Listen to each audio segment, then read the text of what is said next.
Mas enfim, vamos fazer agora um compilado desses steps, dessas arquiteturas que nós vimos, vamos tentar ver o melhor deles. Então, os prós e contras do monolito. Ele tem uma baixa complexidade e o monitoramento é simplificado. Como nós temos somente um serviço para monitorar, um serviço para cuidar, um único code base, fica muito mais simples eu poder colocar logs, poder colocar monitoramentos, é uma única aplicação rodando. O máximo que eu vou ter que fazer é escalar essa aplicação para ter inúmeras instâncias e vou ter que só aplicar mesmo monitoramento para essas demais instâncias. Contra, eu vou ter uma única stack, então se eu iniciei minha aplicação com Ruby Rails, por exemplo, e chego num ponto no qual eu preciso fazer um processamento de imagem que Golang pode ser a melhor opção, eu estou preso naquela stack. Eu não posso mudar a aplicação inteira para Golang se eu tenho ali meu sistema rodando em Ruby on Rails. Compartilhamento de recursos também é um grande problema. Dado que eu tenho uma aplicação que todas as minhas funcionalidades estão em uma única aplicação, e se eu tenho uma demanda maior no meu módulo de check-ins, por exemplo, muito mais do que meu módulo de financeiro, se eu acabar escalando essa aplicação para poder ter uma maior capacidade, poder aguentar a demanda que está entrando de check-ins, eu vou acabar escalando a aplicação inteira, ou seja, eu não vou estar escalando somente a funcionalidade que faz check-ins, que é a minha demanda maior atualmente. Eu vou escalar o sistema inteiro, ou seja, será sistema de autenticação, de check-in, financeiro, entre outros. Então, eu vou estar sempre compartilhando o recurso da máquina com todas as funcionalidades, com todos os módulos daquele sistema. Eu vou ter um acoplamento, que as minhas funcionalidades do sistema estão completamente acoplados um ao outro, por estarem no mesmo codebase, não tem como desacoplar elas se elas estão no mesmo sistema. E eu vou ter uma complexidade um pouco maior na escalabilidade. Como eu tinha mencionado anteriormente, conforme eu for escalando essa aplicação, eu vou escalar uma aplicação grande, o que eu posso ter um tempo de escalabilidade maior para a aplicação poder subir, eu vou ter um tempo, uma demora maior para essa aplicação poder subir e voltar ao seu estado, a chegar no seu estado inicial de conexão com o banco de dados, serviços externos e diversas outras dependências que tenha, além de subir toda a aplicação em memória, para ser uma aplicação grande, ter todas as funcionalidades da empresa ali dentro, e eu vou ter também todos esses recursos compartilhados com todas as funcionalidades do sistema. Então, eu tenho esses certos problemas. Por isso que foi, por todos esses problemas que foi pensado em como trabalhar numa arquitetura na qual eu consiga quebrar esse monolito e ter sistemas mais simples, mais performáticos e mais fáceis de escalar. Então, pensando num sistema de arquitetura em microserviços. Lembrando, esse microserviço número 1 é o caso no qual nós temos os serviços que estão diretamente acoplados um ao outro.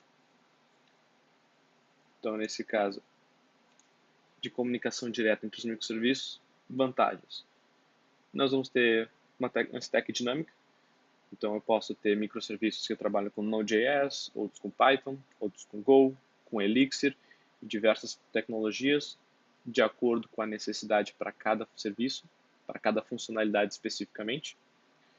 Eu vou ter uma simples escalabilidade, por eu ter um serviço menor, vai ser muito mais rápido, simples e até mesmo consumir menos recursos da própria máquina que roda aquele serviço para poder escalar ele, para poder criar inúmeras instâncias do mesmo.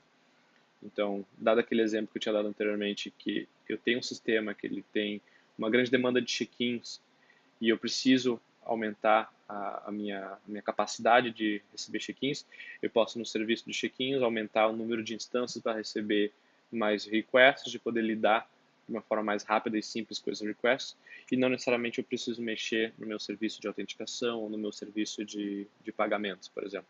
Eu foco somente naquele ponto que precisa, que tem uma demanda maior naquele determinado momento, posso fazer fazer um scale up da aplicação, aumentando o número de instâncias, e até depois fazer um scale down para economizar recursos, enfim, acaba sendo muito mais fácil, muito mais dinâmico, mais flexível essa organização entre serviços.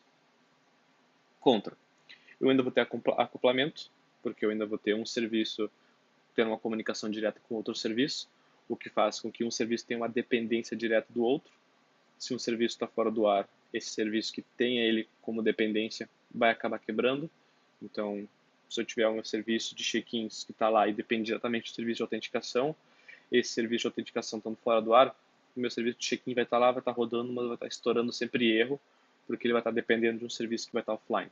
Então, esse acoplamento é muito forte nessa arquitetura de microserviços.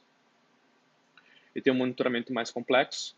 Antes nós tínhamos uma única aplicação rodando e tínhamos somente ela para monitorar. Agora nós vamos ter várias aplicações, vamos ter codebases separados, rodando aplicações separadas e possivelmente tecnologias separadas, então vai ficar um pouco mais complexo de poder monitorar todas elas e principalmente de poder fazer uma agregação de todos esses logs para poder monitorar um request desde que chegou no cliente, passou por inúmeros serviços até dar a resposta. Então, agregar logs entre os serviços, que foi uma única comunicação, um único fluxo, acaba tendo uma certa complexidade.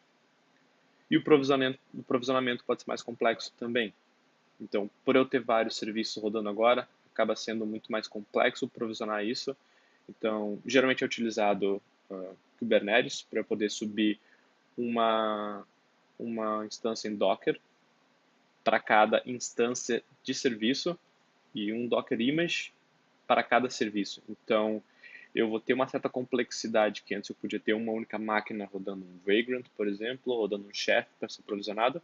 Agora eu vou ter que ter um provisionador de máquinas, de instâncias, de nodos. Vou ter que ter também um provisionador que vai botar esse nodo na minha cluster de containers e, por sua vez, eu vou ter também um gerenciador de containers, um orquestrador de containers para poder sempre verificar quantas instâncias estão rodando de cada serviço, fazer o scale up ou down desses serviços. E conforme vai aumentando o meu número de serviços na plataforma, eu vou adicionando mais e mais serviços e eu vou ter mais e mais imagens Docker nessa aplicação. Então, o provisionamento dela se torna um pouco complexo. Prós e contras da estrutura de microserviços 2. Relembrando que esse serviço de microserviços 2 é esse na qual a gente tem serviços que eles têm um único ponto de comunicação, que é aquele message broker.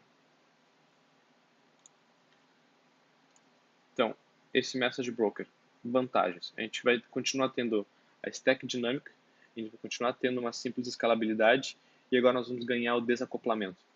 Como nós vamos ter diferentes aplicações, diferentes serviços comunicando entre si de uma forma assíncrona e usando somente um certo JSON ou qualquer meio de comunicação, qualquer meio de serialização através daquele message broker. Sendo message broker pode ser um AWS, SQS, Kinesis ou um RabbitMQ, Kafka, enfim, diversos outros serviços de mensageria, diversos message broker. Tendo um protocolo estabelecido e tendo um contrato entre os serviços, é o suficiente para te poder fazer uma troca de um serviço de uma forma simples. Então, se eu tenho um serviço de autenticação que depende completamente, o serviço de financeiro que está completamente acoplado ao serviço de autenticação, ao serviço de usuário, eu não preciso mais necessariamente fazer um serviço financeiro sempre que chega um determinado request para fazer um pagamento, por exemplo, ele tem aqui um serviço de usuário verificar se aquele usuário existe, se é um usuário que continua ativo, enfim.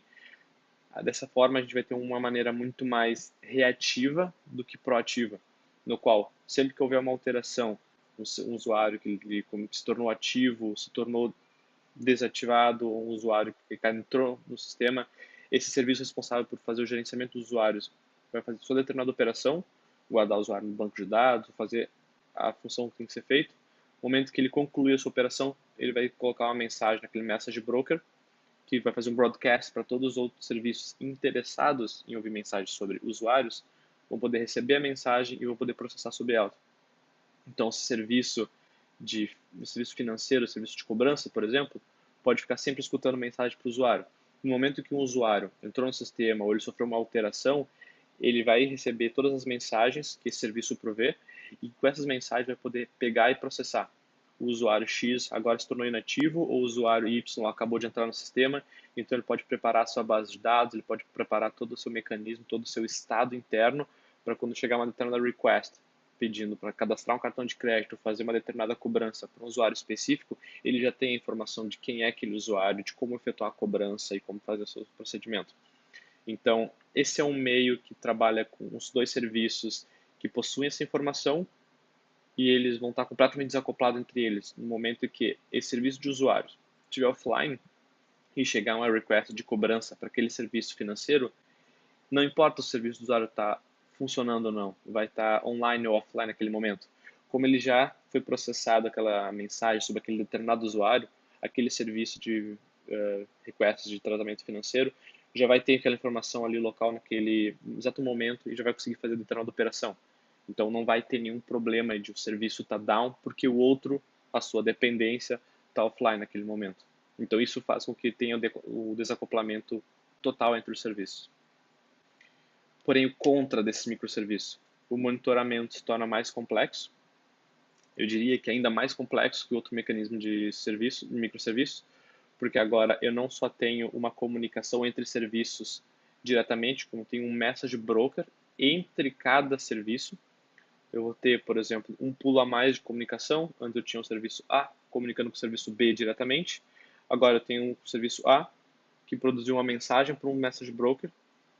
Esse serviço A não vai ficar aguardando a resposta dessa mensagem, ele simplesmente vai produzir a mensagem de uma forma assíncrona e vai sair. O serviço B vai receber a mensagem daquele message broker e então vai fazer uma determinada operação. Isso o serviço A já saiu mais desse pipeline, já não está mais nem esperando uma resposta daquela mensagem. Então muda um pouco o fluxo e faz com que esses passos, caso eu tenha vários steps para poder seguir para chegar numa determinada operação, determinado fluxo, ele é um pipeline todo assíncrono, o que torna um pouco mais difícil de fazer monitoramento e até o provisionamento se torna ainda mais complexo, porque eu tenho que prover esse message broker. Eu tenho que fazer com que todos os serviços estejam aptos a trabalhar com esse message broker, e esse message broker é o serviço mais importante da arquitetura, porque no momento em que o serviço A ou B ficar offline, vai ser somente aquelas funcionalidades naquele serviço que vão ser comprometidas. No momento em que o message broker for comprometido, a aplicação inteira vai ficar fora do ar, a aplicação inteira vai se tornar inútil. Então, acaba tendo um single point of failure, ou seja, né, um ponto único de falha, que no momento que aquele message broker tiver qualquer problema, a aplicação inteira vai cair. Então, eu tenho que ter um provisionamento muito mais complexo para prover um serviço, que muitas vezes não é nem de code base nosso, é um serviço open source ou um serviço provisionado por outra empresa. Eu tenho que ter garantia de que aquele serviço vai ter um bom monitoramento, vai ter uma boa escalabilidade e que por motivo nenhum ele vai poder ficar offline ou vai poder rejeitar mensagens de produção ou consumo de mensagem do serviço dessa arquitetura. E o prós e contras, então, sobre o serviço de microserviços número 3. Prós e contras sobre a arquitetura de microserviços número 3, que é aquela arquitetura de pipelines. O prós, a gente tem stack dinâmica, simples escalabilidade, continuamos com desacoplamento e temos uma menor complexidade. No caso de pipeline, como nós não temos mais essa comunicação assíncrona entre os serviços, fica muito mais claro de saber qual é o fluxo completo de determinadas operações. Então, essa visualização acaba se tornando muito mais complexa conforme a gente vai adicionando mais e mais serviços e conforme a gente vai adicionando mais e mais passos em um único fluxo naquela arquitetura de microserviços 2, na qual a gente tem um message broker e temos comunicações assíncronas do serviço. Com esse Pipeline Manager, com esse gerenciador de pipeline, a gente consegue ver exatamente todos os passos que é passado e caso algum passo dê problema, a gente consegue saber exatamente os passos que passou anteriormente, qual foi o momento em que falhou, em que estado estava a informação quando falhou aquele momento. Então acaba tendo uma menor complexidade, uma menor visibilidade, uma mais fácil visibilidade do pipeline inteiro daquela forma.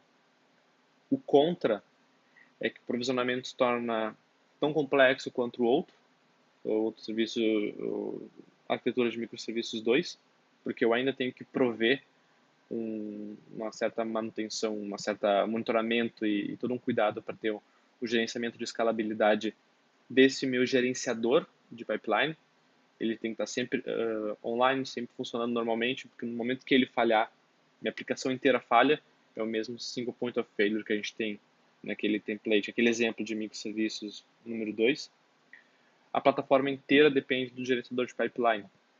Então, se em algum momento esse gerenciador de pipeline tiver alguma falha ou ele recebeu alguma mensagem de erro de algum serviço, determinando algum determinado passo, e ele não soube gerenciar aquele erro, ele pode acabar gerando um estado de inconsistência no sistema. que nem eu tinha mencionado anteriormente. Eu tenho um número X de passos para poder seguir naquele meu pipeline, naquele meu fluxo. Se o quarto passo deu problema, ele tem que saber gerenciar esse erro e saber fazer um rollback no passo 3, 2 e 1 para poder fazer com que todos aqueles passos que já foram executados sejam revertidos, dado que eu não consegui completar o fluxo inteiro. E existem diversas estratégias de fazer isso. Eu posso fazer retentativas naquele passo que está dando falha, eu posso fazer várias retentativas no momento que eu alcancei 3 retentativas, eu tento desfazer. Enfim, tem inúmeras maneiras de fazer isso, porém eu acabo aumentando a complexidade no gerenciador de pipeline e esse gerenciador de pipeline acaba podendo se tornar um gargalo da aplicação inteira. Então, essa foi basicamente um overview sobre esses tipos de arquitetura. São os tipos de arquitetura que eu vejo que são padrões que acontecem no mercado, pelo menos toda a experiência que eu já tive, esses são os microserviços, são as arquiteturas que eu já trabalhei e já vivenciei no meu dia a dia de trabalho.